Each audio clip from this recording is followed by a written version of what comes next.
বছর আগে আমি যখন এসএসসি রেজাল্টটা দেখলাম, আমি দেখলাম যে একজন পেয়েছে, হেডমাস্টার সাহেব 4 জন 8 পেয়েছে। তো this is not a good result. এটা সবচেয়ে প্রাচীন একটা school. I think we should all strive to make the results of the school much better. ঠিক আছে? এবং আমরা যদি ভালো রেজাল্ট না করি, আমার বাড়ির সামনে স্কুল এবং এটা একটা বিখ্যাত স্কুল, মেঘনাথ শাহ সবাই তুমি বললো, ডেপুটি হেডমাস্টার বললো এই কথাগুলো, এটা কিন্তু আমাদের মনে চৌধুরী ডক্টর ব্যাস ইসলাম আহমেদ সিদ্দিকী আমাদের স্কুলের সভাপতি, আমাদের গর্ব, আমাদের অহংকার। আসে আসে আসে ডেপুটি হেডমাস্টার আসে আদর করে না তো সমস্যা হলে বলতে হবে।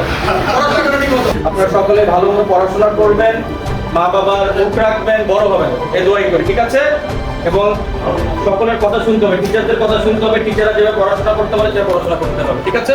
ভালো মতো পড়াশোনা করতে হবে, এসএসসিতে ভালো রেজাল্ট করতে হবে, ভালো ইউনিভার্সিটিতে যাইতে হবে, বাবা মার আপন গ্রহণ করতে হবে। ঠিক আছে? তার সাথে সাথে কি তার সাথে খেলাধুলা করবেন। ঠিক আছে? বাইরের বই পড়বেন, ফেসবুক কম, বই পড়া বেশি। ঠিক আছে? ঠিক আছে, ভালো থাকেন সকলে।